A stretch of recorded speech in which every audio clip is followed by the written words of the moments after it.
There we go. Wonderful. Thank you. Our first presenter for this session is Kitty Maryatt. Kitty Maryatt, former director of the Scripps College Press and assistant professor of art at Scripps College in Claremont, California, taught typography and the book arts at Scripps College for 30 years. Kitty instituted a program in 1986 of collaborative book editions created each semester by the students. Descriptions of the 60 limited edition letterpress books were published in 2016 in the bibliography called 60/30. Kitty holds an MA in mathematics from Claremont Graduate University and an MFA in graphic design from UCLA. She has been working since 2017 on her grand project at Two Hands Press to recreate the 1913 La Prose du Transsibérien by Blaise Cendrars and Sonia Delaunay with original pochoir and letterpress. And as I mentioned, Kitty pre-recorded her video, which we will play now.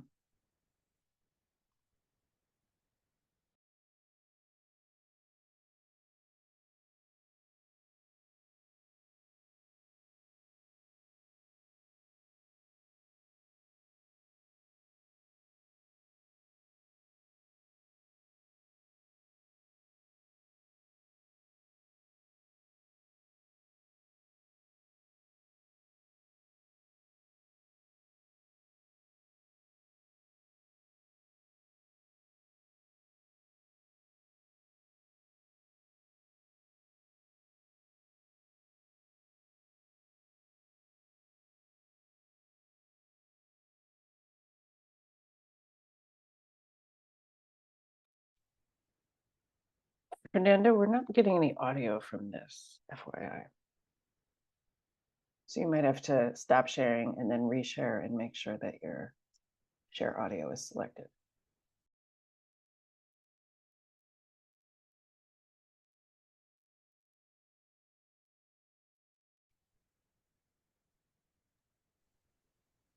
Diane, can you tell me how to share audio? I apologize, Kitty. How do I share audio in addition to share? No worries, I got it covered. You got it? Okay, Yeah. Thank you. Okay, let me, okay, just take over. Sorry, Kitty, here we go.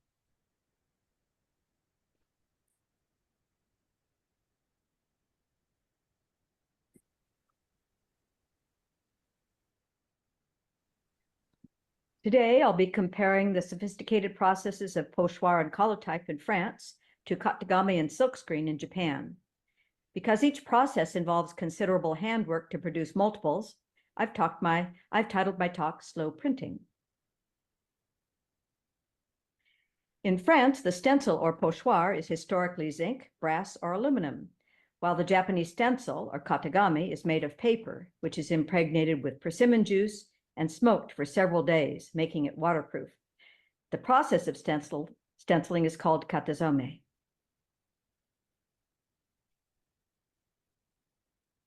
On the left is an unused katagami stencil that I purchased in Ise, Japan in 2010. To the right is a pochoir stencil from Jean Saudet's 1925 landmark book on French stenciling. The katagami stencil is cut with a very thin-bladed knife. The circular or shaped holes are punched with handmade punches. The Saudet stencil is made out of brass and is cut with a knife by hand also on a rubber mat. The rubber mat has to be soft. The complexity of the designs require training and skillfulness to execute. The handmade Japanese knives on the left are the cutting knives. On the right are the ones for punching tiny holes. On the left, we have Japanese punches made into shapes other than circles. On the right, the knife my pochoir teacher, Nathalie Couderc, used to cut metal stencils was passed down to her by her mentor. The slightly curved blade was shaped by hand. I used the commercially available Olfa knife. The katagami stencils are used in the katazome process for dyeing silk for kimono or cotton for yukata. A paste-resist method is used for dyeing the cloth. The processes will be detailed later. The paste-resist method is also used for katazome sheet printing on paper.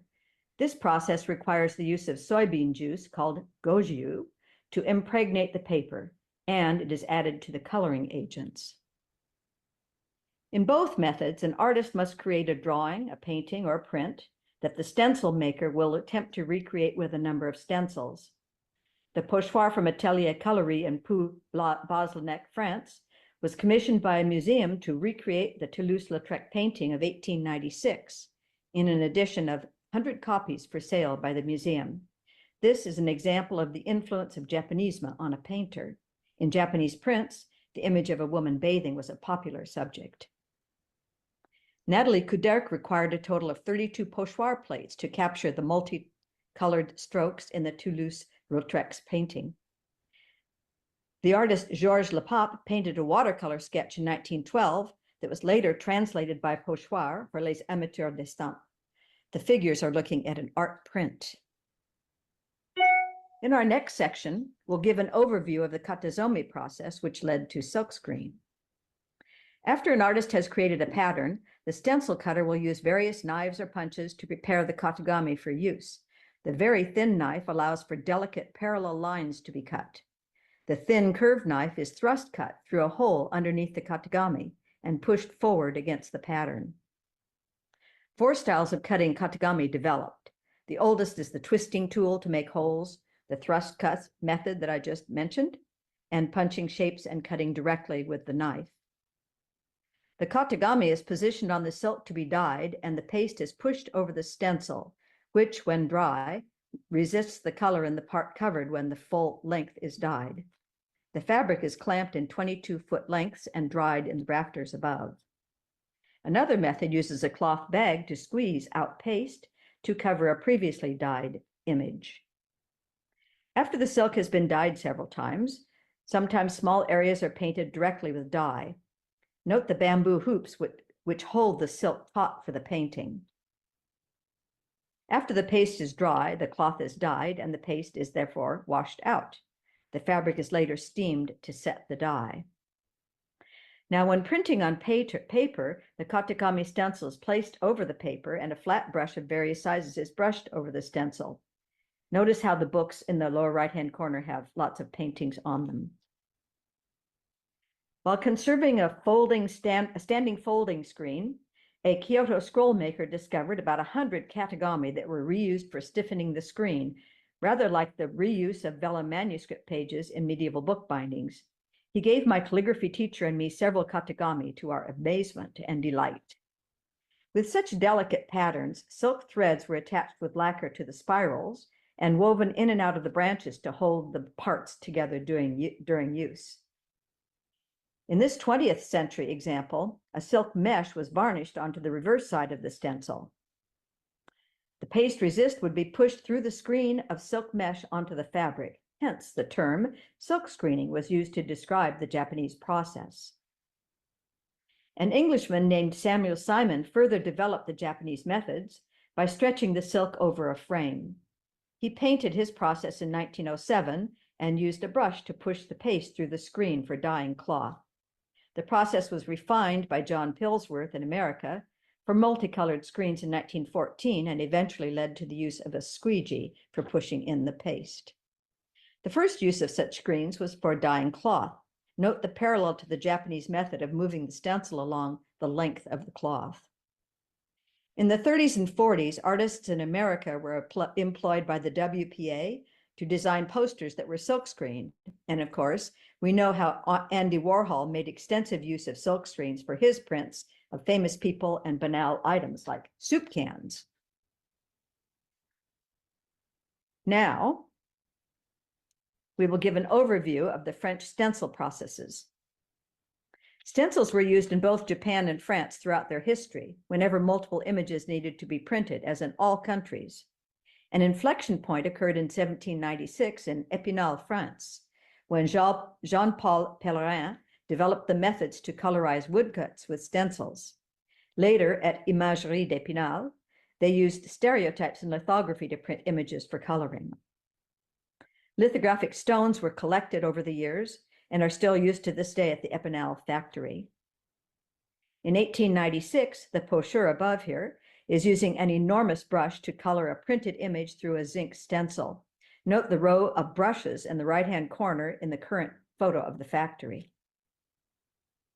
By 1902, they had installed 2 mechanized aquatype presses with wide, thick brushes which moved slightly side to side over each zinc stencil plate. We'll now look at the methods of using zinc stencils at Atelier Coloris in Ploux-Baslenec, France. André Marty, Jean Saudet, and Daniel Jacquemet worked with zinc stencils and collotype, which we will discuss later, in the late 1800s and 1900s. Nathalie Couderc and Christine Mengy of Atelier Coloris worked at the long-lasting Jacquemet firm from 1975 to 1981. They were the last of the commercial pocheurs who knew the techniques from the early days, which is why I went to study with them. There are 2 main techniques in France for copying an image to reproduce by stencils. One can trace the outlines of the image to be copied, or one makes multiple prints of the image to attach to the stencil for cutting the individual colors. In this example, Atelier Coloris was provided by the museum with a print on the left. Multiple copies of the prints were made for the various colors. Looking here, probably are 15 different colors that are needed to get this print printed. The print for each color was attached to the zinc stencil and cut through both the paper and the metal. After cutting, the metal plate is rolled flat and is spray varnished, if it's subject to corrosion over time, depending on the metal. When zinc was no longer available, Atelier Coloris changed to aluminum plates from the offset printing industry. The thickness is 0.0055 inches or 0.14 millimeters. Here, I'm tracing the image from La Prose du Transsibérien for my research in 2015. Note the jars of gouache at the top mixed with water to skim milk consistency. The tracing is placed on top of the aluminum for cutting with a stabbing motion of the knife into the soft rubber below. There. Let's see, Natalie demonstrates how to hold that knife. Notice how she's using pretty much all of her fingers with both hands to do the stabbing motion. The plate is held down over the paper with the left hand, while the right swirls the gouache or watercolor over the plate. The counterclockwise swirling motion is evident in the 2 examples to the right. The hog bristle brushes are made in France. Happily, Tallis in New York agreed to import them several years ago at my request. Let's now talk about Japanisme, the love of Japanese art that swept the world after the opening of Japan to commerce in 1854. Natalie introduced me to this book on the influence of Katagami on Japanisme, and I was able to acquire a copy in 2015. It was published by the Japan Foundation. There's a fantastic 7-page chronology of exhibits of Katagami and Japanese art and identified collectors over the years from 1854 to 1936. This is a great resource for the study of the spread of Japanisme. One of the most influential of the collectors was Siegfried Bing, who helmed a family-owned import-export business in Paris starting from the 1870s, bringing Japanese art from his Yokohama office. By 1889, he had opened his L'Art Nouveau gallery in Paris. The term Art Nouveau was coined at this time, and he was publishing a monthly journal called Artistic Japan, showcasing Japanese art. The quintessential sinuous Art Nouveau style is exemplified by Castel Béranger, designed by the architect Hector Guimard in 1895. The leading chapter in the Katagami book is on the influence of the decorative arts in France, but the book includes the influences of Japanisme in Holland, Germany, America, and other places as well. Now, fashion design had been printed in France since 1785. The first journal was Le Cabinet des Modes, but in 1886, the fashion journal Le Moniteur de la Mode was showing the influence of the Katagami patterns on fashionable fabrics. Quite amazing that Katagami on the top row is reflected on the dress in the middle, and the checkerboard on the bottom is amusingly presented on the left-hand side. The vibrant colors in Japanese prints by Hiroshige greatly influenced several early impressionists. There are many lovely books on Japanisme that detail the attributes that influence fine art and the decorative arts all over the world. I'll show a few examples from French artists and designers next, but I do have a list here of the attributes of Japanismo. We've mentioned color and sinuous movement, also bird's eye viewpoint, silhouetted forms, rich patterning, off-center balance, a narrow format, atmospheric effects, exaggerated one-point perspective, partitioned composition, and contemporaneity. Well, that's a mouthful. Not all of the Japanismo effects are in any one print, of course. Now, the Impressionist Mary Cassatt might have seen the Utagawa Kunisada print of 1855, which could have led her to her 1981 etching, The Letter.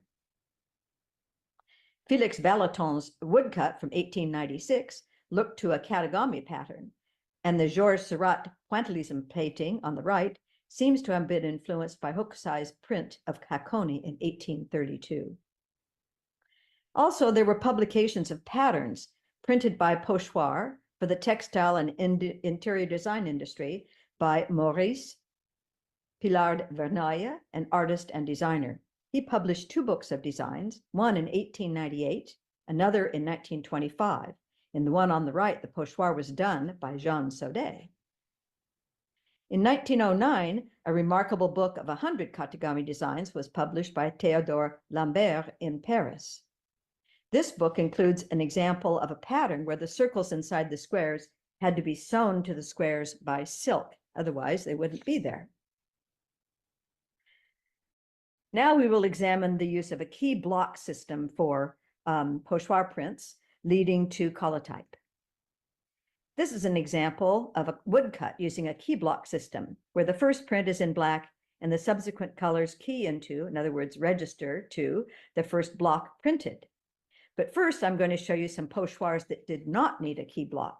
The first example is the groundbreaking avant-garde book, La Prose du Transsibérien, by Blaise Centroir and Sonia Delaunay, printed in 30 different typefaces. It required 94 stencils, in my opinion, in an edition of 110 copies. The artwork copies an oil painting that Sonia Delaunay created to accompany the poem. In 1917, Man Ray created a series of collages, which were published in a portfolio of 10 pages in 1926 in an edition of 105 copies. Notice those delicate tendrils emanating from that image, all printed by Pochoir. That is amazing skill to do that. The watercolor image by A. Lemore was reproduced by Atelier Coloris. Note the layers and gradations possible with Pochoir.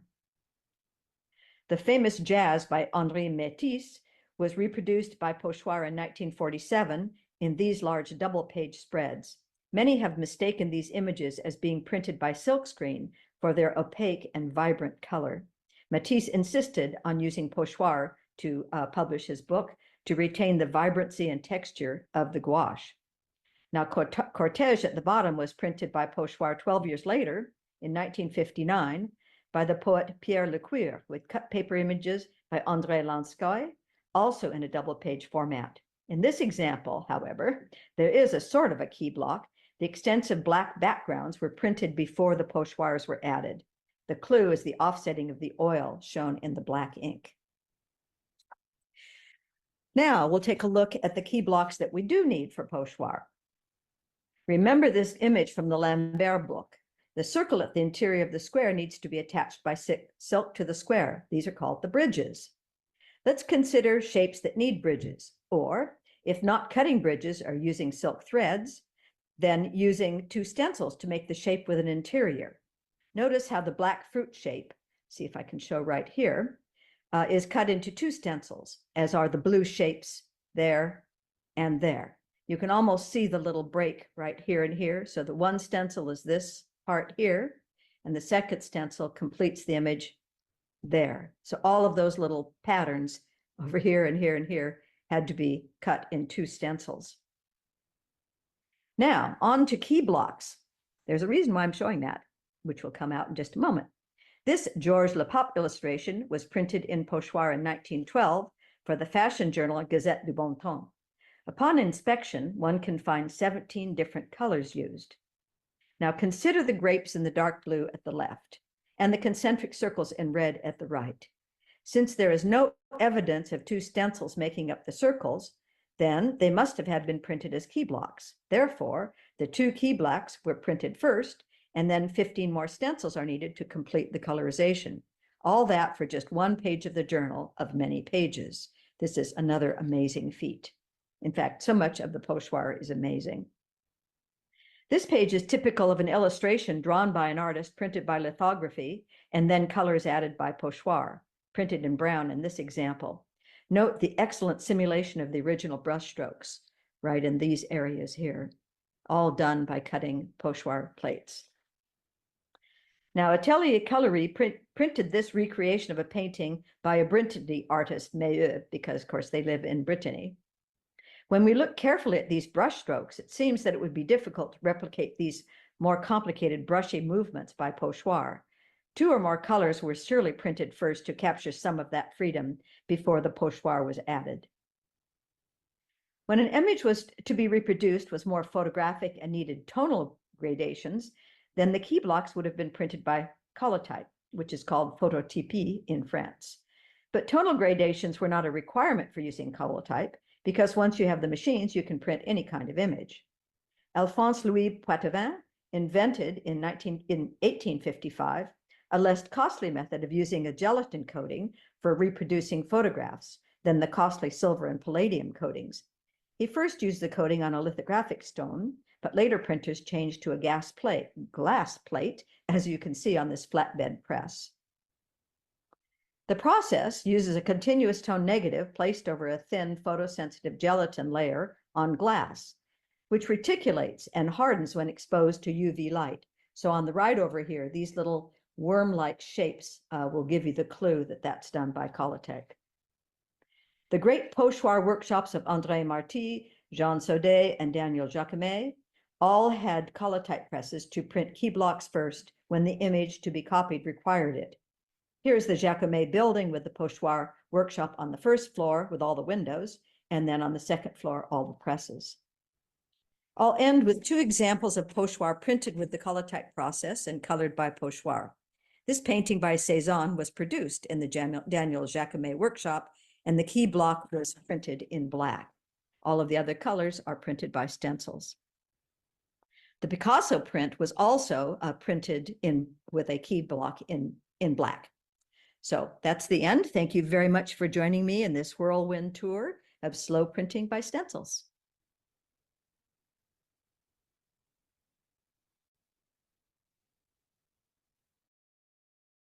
All right. Thank you so much, Kitty, for that wonderful presentation. We are going to move to our next presentation by Lisa Rosowsky, and she's presenting live. Before we get to that, I'm just going to introduce her very, very briefly. Lisa Rosowsky is a tenured professor at Massachusetts College of Art and Design, the country's oldest public college of art and design, teaching typography, editorial design, print production, and bookbinding. She earned her AB from Harvard College and her MFA in graphic design from Yale University, where she focused her graduate thesis on the history of photographic image translation through offset lithography. And Richard Benson served as her advisor. The granddaughter of a commercial printer, Lisa has a long-standing interest in the history and current state of printing technology and aims to pass along this knowledge to the next generations of students. Lisa.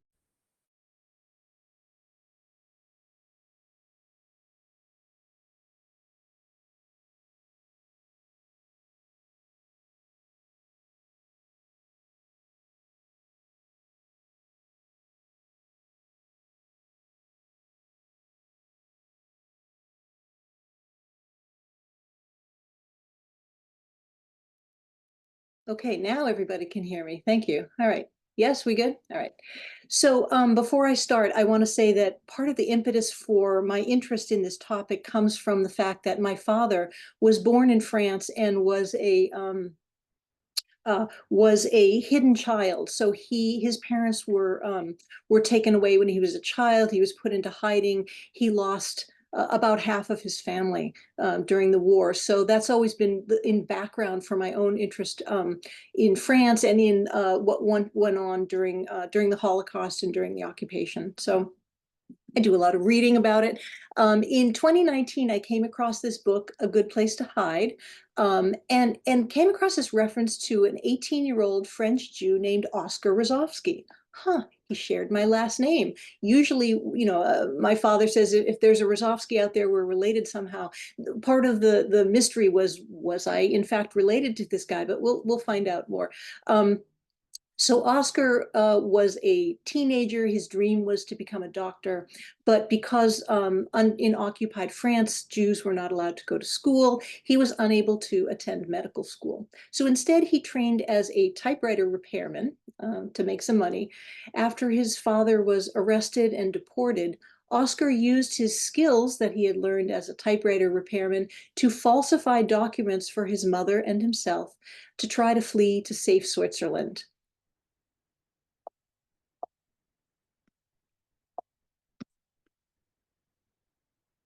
And here is Oscar's own fake ID in his assumed name of Jean-Claude Plun.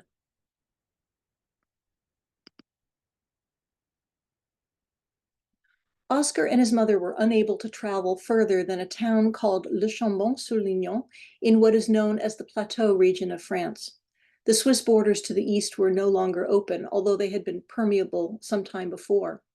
So at the same time that Oscar was there, hundreds of French Jews with the similar idea to try to get to free Switzerland began to arrive in Le Chambon.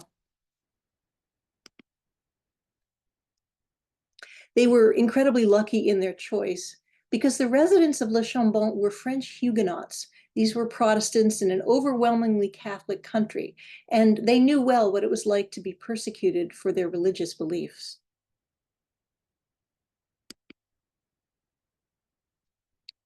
The townspeople, led by pastors André Trocmé to the left and Edouard Thais to the right, immediately and unanimously agreed to hide the refugees. This was incredible. They apparently did it with no muss, no fuss. They just all agreed that they were going to hide the Jews that had arrived in their town. They lodged hundreds of them in their homes and even set up schools for the refugee children. School director Roger Darcissac is in the center. If he looks a little weird in this photo, as I think he does, you should know that the photo was taken immediately after these three were released from having been arrested and detained.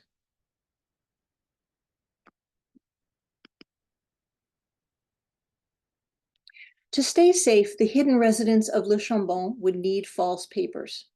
France had always been a heavily bureaucratic country, and when it was occupied by Germany between 1940 and 1944, France's collaborationist Vichy regime created an additional blizzard of paperwork. French citizens could no longer travel, attend university, or work without proof of identity and authorization papers that were signed and stamped either by officials at the prefecture of police or at the local mairie, the town hall. Those without such papers were at risk of arrest or expulsion, most especially Jews and foreigners.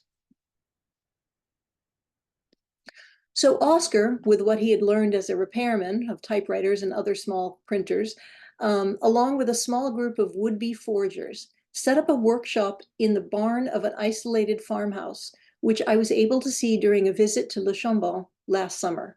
So that's me at the farmhouse. That's a beautiful view out into the fields.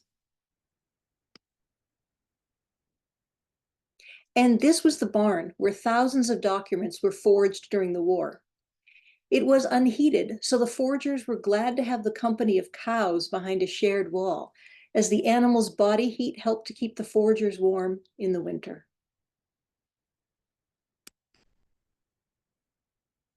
Here are a few of Oscar's fake stamps. The story of Oscar and Le Chambon led me to want to learn more about document forgery in occupied France. By the way, long after the war, in 1990, Israel recognized all of the inhabitants of Le Chambon and those of nearby villages collectively as righteous among the nations. I think they're one of only 2 towns in the world that were recognized as towns. Document forgery rested on the need for a dossier. A dossier was a set of documents that together provided proof of one's identity. The foundation of a forged dossier was the identity card, or carte d'identité, since that was the first things officials would ask to see. You could buy blank versions of these carte d'identité at bookstores and tobacco shops everywhere. Then you'd simply bring it to the town hall along with your passport photo and your birth certificate. And your photo would be affixed to the card, and the card would be signed and officially stamped with the name of the mairie, the municipal hall.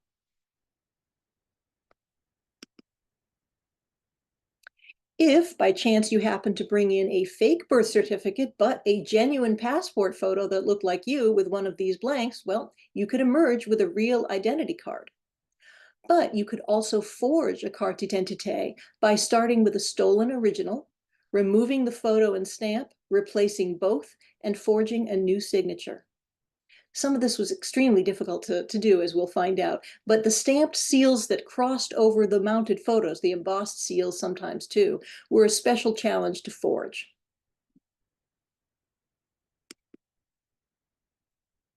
Here is a model blank identity card. You can see it says Modèle at the top.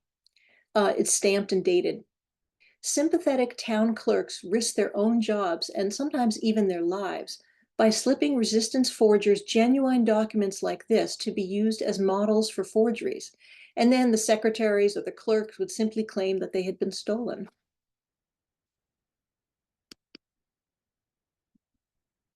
Some of my research was conducted at the library at the Mémorial de la Shoah in Paris, where they have reels of microfilm copies of forged documents, ranging from baptismal and marriage certificates to fake diplomas,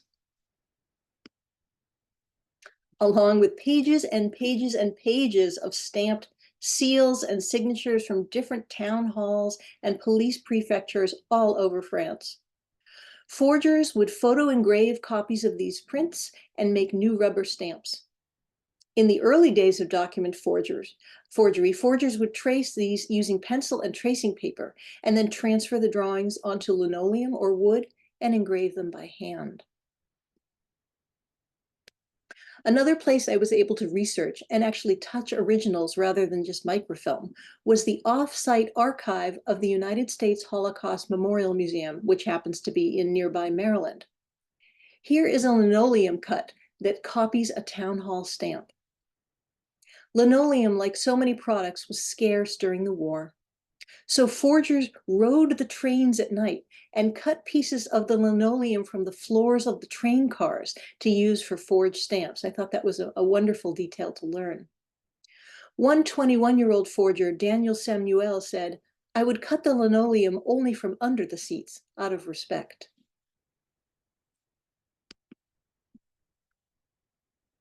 Many of the document forgers, like Oscar and Daniel, were young, some hardly more than teenagers. One group that formed out of the Jewish Scouts organization, or EIF, was called La Sixième, meaning the sixth. And its young members specialized in forging documents that ended up saving thousands of lives. If you look at them, they're teenagers, right?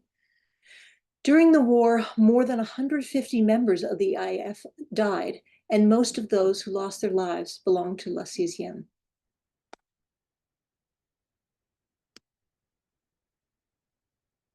One of the most well-known forgers in France was named Adolfo Kaminsky. You might have heard of him.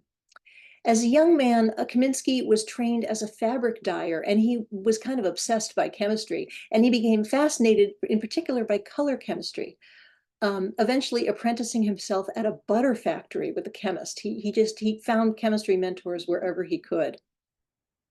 After his mother was killed by the Germans in 1941, Kaminsky was quick to offer his services to the resistance movement.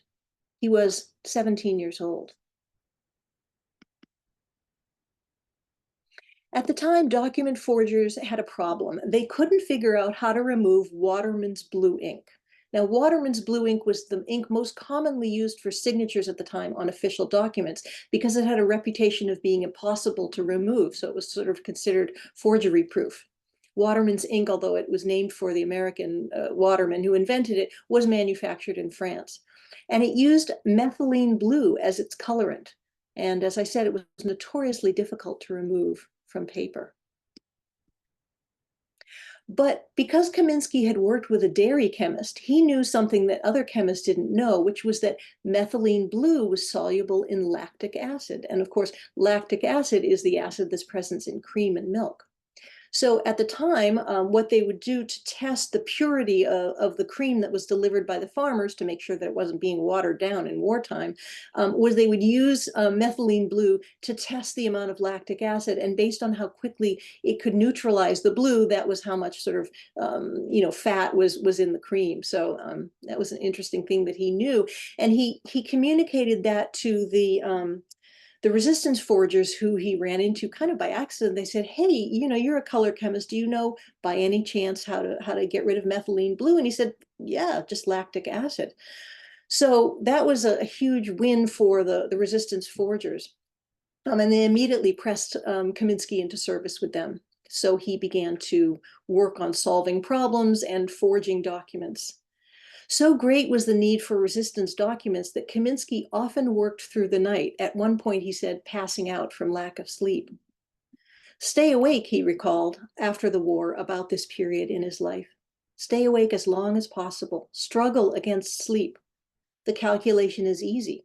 In 1 hour, I make 30 false papers. If I sleep 1 hour, 30 people will die. Kaminsky survived the war, and he went on to offer his document forgery services to many international groups struggling for freedom in civil wars of their own, in Algeria, Latin America, Greece, and Spain. He died recently in 2023 at the age of 97. It has been estimated since that Adolfo Kaminsky's forged documents saved the lives of 14,000 Jews during the war. Another active French forger was Michel Bernstein, who, along with his partner Monique Rollin, worked with a clandestine resistance organization, the Defense of France, or the DF. The DF provided notes to those receiving forged documents, those who were lucky enough to get them, about how to make best use of them, encouraging users to dent and dirty the documents, for example, and becoming as familiar as possible with the names of local notables that were listed on the documents of the locations like the mayor and local business owners, in case they were questioned. Bernstein's Forger's Manual, seen here in my translated facsimile, was a treasure trove of practical information, and I found it fairly late in my research, and I really felt like I had found the Rosetta Stone when I did. It had precise instructions about what to include in forged documents, what not to include, and how to word bureaucratic language accurately. My favorite part about the booklet was that at the end it included a table that showed the dates of holidays and Sundays for a period of several years. These were dates to avoid using on forged documents, since public offices would have been closed and that would have been easy to double check. Bernstein and Rollin survived the war, and Michel himself went on to become a very successful book dealer. I want to touch briefly on two printing techniques that were used most by the document forgers: photo engraving and stencil duplication. Photo engraving required specialized equipment and was sometimes done at printing plants by sympathetic technicians during their off hours, although some ingenious workarounds allowed forgers to use the process in their own studios. Kaminsky, for example, was a genius at improvising. So you can read this for yourself. I love the fact that he invented a centrifuge with a bicycle wheel.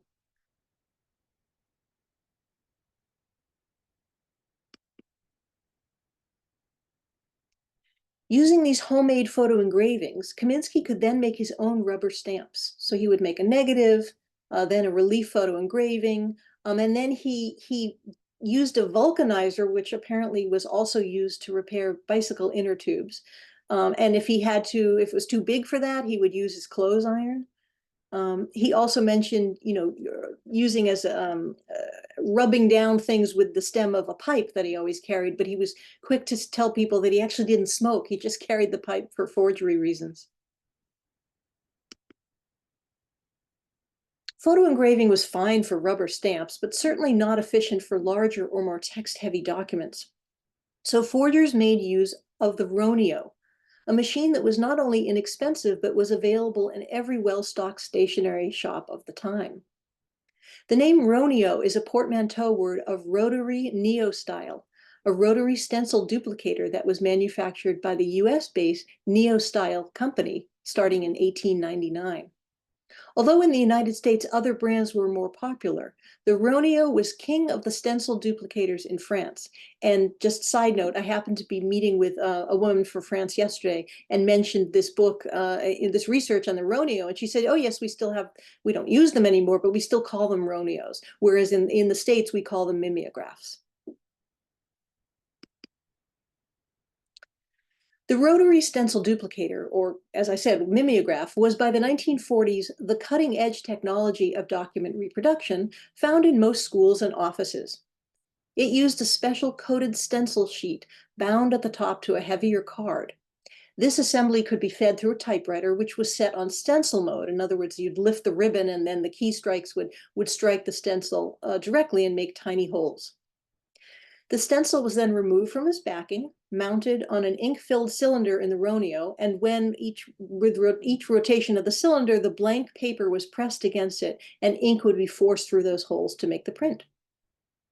Stationers usually stocked several ink colors for the duplicators. The standard colors were black, red, blue, and green. And so forgers could also exactly match the original colors used by local functionaries. So they were using the same technology to make their forgeries, so it looked convincing.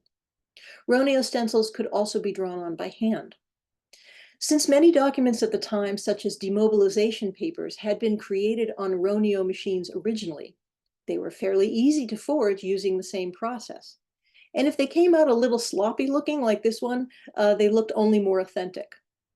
This was the Roneo print. And this fascinating thing was a Roneo machine made of wood by a resistance forger who apparently couldn't get their hands on a commercial one. So I took all that I learned in the process of researching the forgers of the French Resistance and made a book based on my research. It's a limited edition artist book called Sauf Conduit, which means safe passage. And the book itself comes in a fake French cookie box, the better to be hidden in plain sight, and contains foldouts and insertions and facsimiles to scale, as well as a lot of the research information that I learned about the processes from the forgers.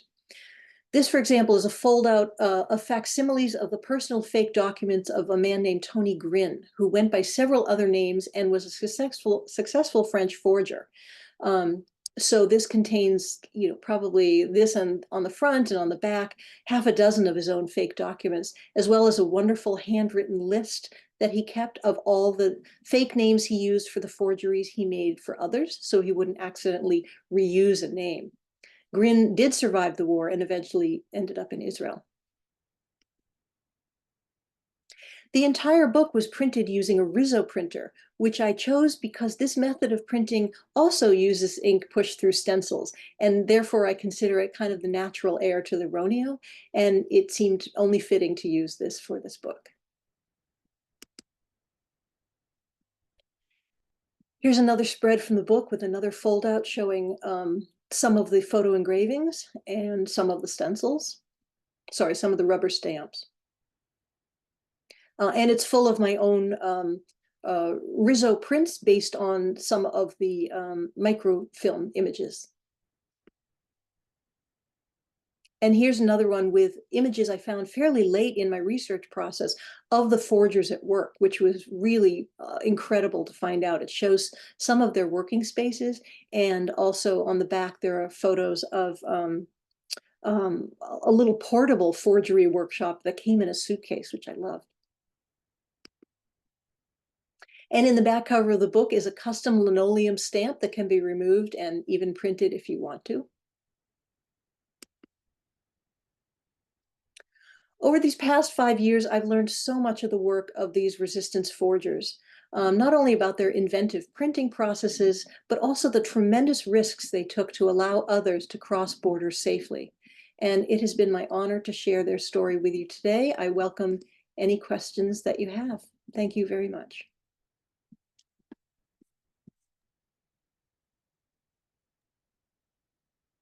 Okay, that was amazing. Thank you so much, Lisa, and thank you, Kitty.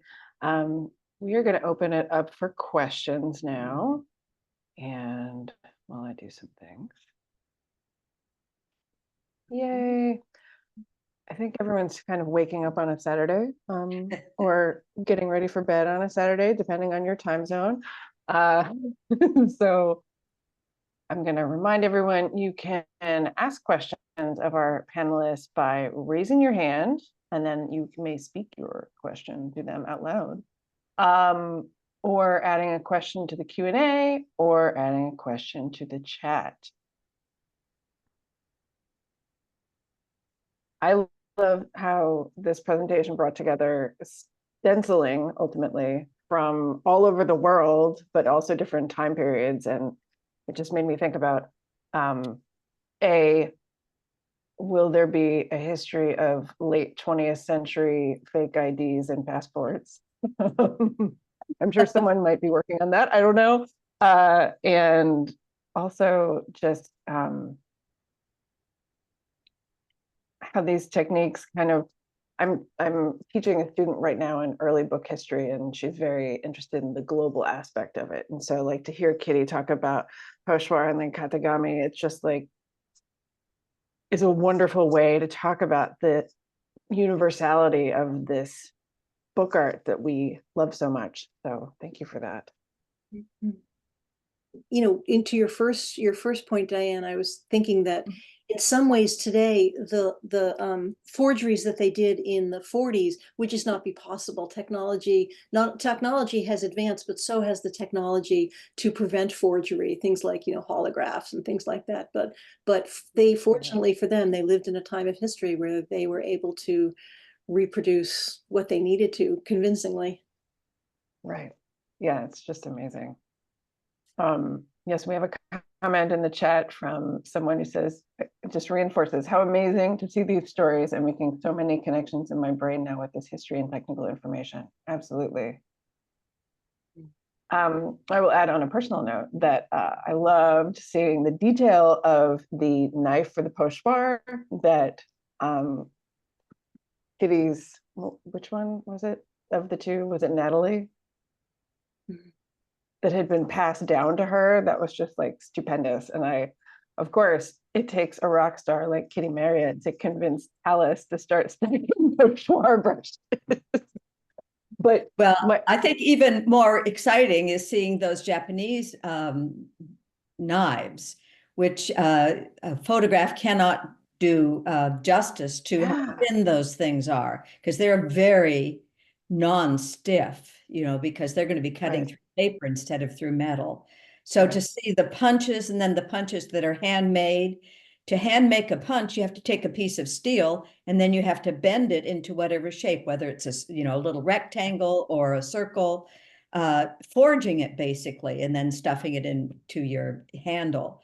So, I mean, in the West, we make our own knives too for all kinds of various purposes, but those little teeny weeny knives used for the most delicate things, that's what really drew me to katagami in the first place. I saw some katagami stencils from a paper collection of Sid Berger's, and I just flipped and I said, what is that? And how did they do that? I mean, whenever I see something kind of astonishing, I always want to know, how did they do that?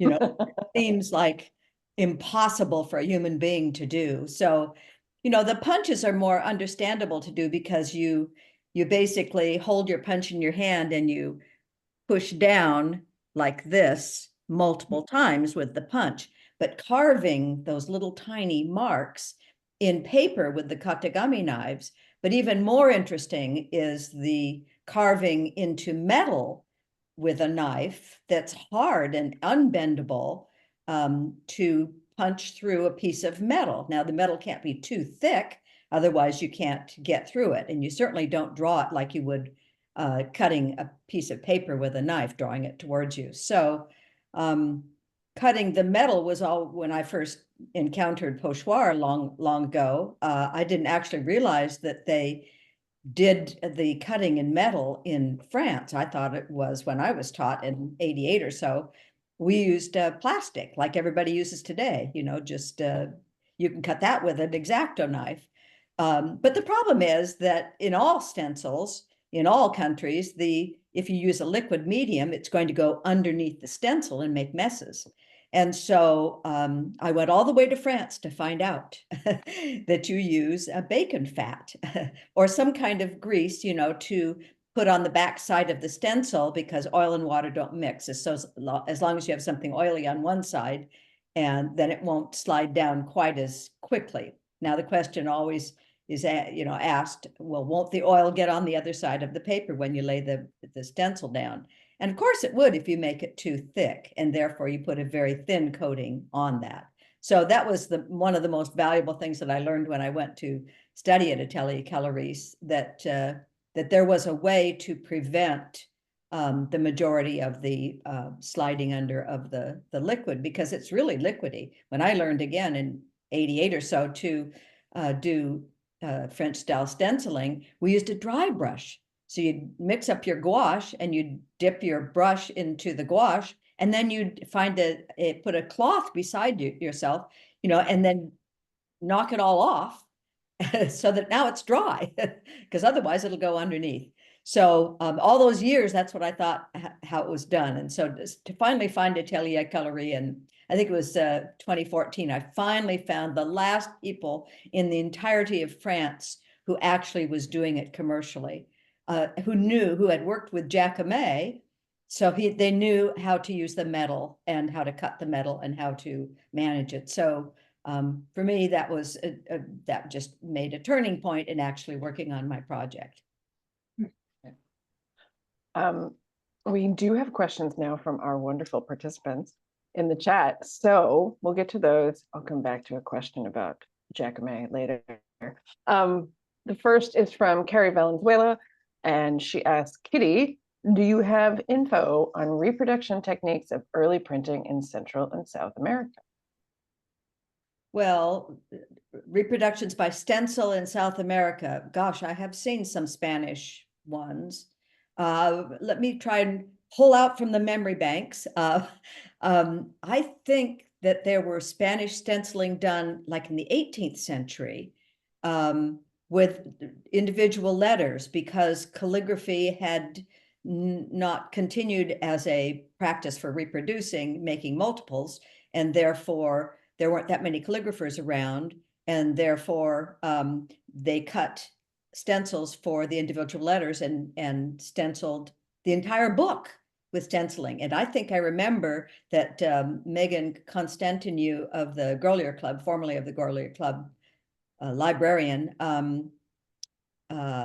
showed in an exhibit maybe last year those books that were done by stenciling every single letter. So I think I remember that they were Spanish, but I could be wrong. That's what I know. Not necessarily South America, but that could have gone into South America as well. Oh, no.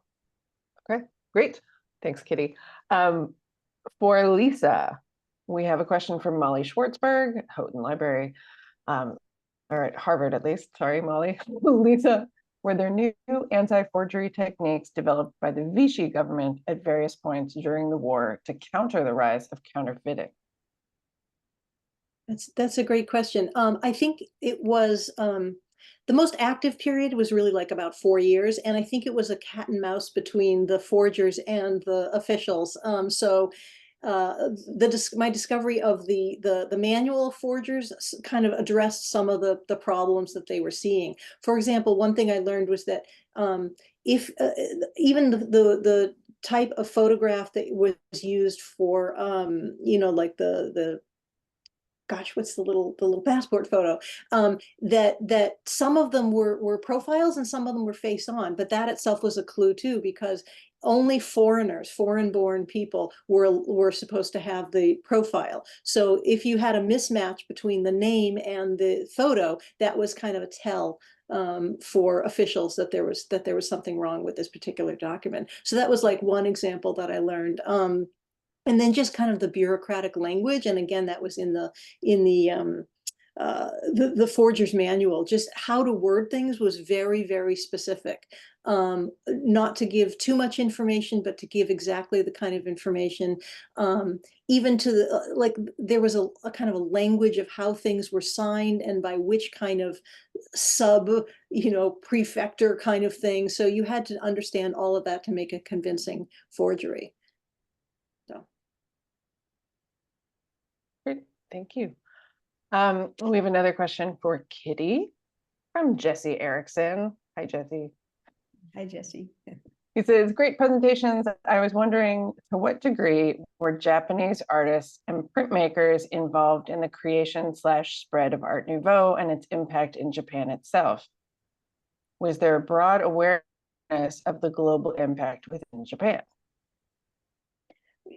Probably awareness of the global impact, because there were so many exhibits and collections that were being bought in Japan to be sent over for exhibits in America and in Germany and so on. So I would think that, I don't know specifically, Jesse, but I would think that there was a lot of contact with Japanese makers. The original artists who would draw the images for kimono, and they would probably have been brought over for maybe some of the exhibitions. I know, let me think now. Okay, and I think in there was an expo in Paris, I think in 1867, where a whole group of Japanese artisans were brought over to the exhibit. Yeah, it was the first, memory banks. It was the first exhibit that showed Japanese artwork at that expo. And there was a delegation of, I don't know, 20 or so Japanese who came over to that delegation. So I don't remember the exact date. I have it written down, but it's something like 1864, 57, that particular expo in Paris. Very exciting. Expos are always great for pinpointing, but there's so many, and there's so many in Paris. Sometimes it can be hard to remember the dates if you're bad with dates like me. Okay, so we have about a minute left, and I see we have two questions, or a question and an anecdote / comment from one of our other presenters in this conference. So we'll take Olivia Buck's question. It is for Lisa. Olivia asks, can you discuss a little more about the methods officials would use to verify the authenticity or documents in the dossier, or what were some signs that would give a forgery away? I think you've sort of touched on this a bit. So I sort of answered that, yeah. To recap, yeah. Okay. So the final comment that I will ask, I will add unless there's anyone else with things to ask, is from Jost, who just spoke this morning. And he says, Lisa's presentation reminds me of an interesting story told at the Association of European Printing Museums, or AEPM conference earlier this year in Estonia. Darius Zubrikis, the Underground Printing Museum AB, and the summary says, Darius will be presenting with a relative of the original founder of the Underground Printing House, AB, now a branch of the War Museum, established and run at great personal risk by the late, I cannot pronounce this person's name, but I will try, Vytautas Andziulis and Wozas Vasavicius. During the last decade of Soviet occupation, and the AB Underground Printing House operated beneath the greenhouse and Andziulis's garden on the outskirts of the city. Dug by hand between 1978 and 1980, during its lifespan, the printing house published 23 clandestine titles dealing with subjects ranging from Lithuanian history to religion and poetry, all on a hand-operated machine built from miscellaneous spare parts. Thank you for adding that to our knowledge bank, Joost. I personally also was just struck by the level of ingenuity and just kind of creativity that sits behind both of our presenters' topics from today. For Lisa, when you talked about Kaminsky and using all these kind of things he had on hand to make something look a certain way, that's just that, and combined with what Kitty was saying about the delicacy of certain lines that are created in Katagami and what Jost added from this other presenter at another conference, it really sings out to me how much printing and like making things ourselves with what we have is universal and timeless. And so I'm so grateful that you were able to bring those to us today. I'm going to turn it over to Fernando in case he wants to make any announcements before our lunch break. But again, thanks to both Kitty and Lisa for your presentations, and thank to all of you for your questions. I appreciate it. Hi, actually, I don't have that much to say except to thank both of our presenters. And I did put you both together because I thought there were commonalities in your presentations. And I certainly saw them during what you said here today. And I think there was sort of a conversation between the two of you as well, in how the two of you sort of overlap in a few places. Thank you, Diane, for your great moderating. And we'll see you all back at 1:30. So long. See you soon.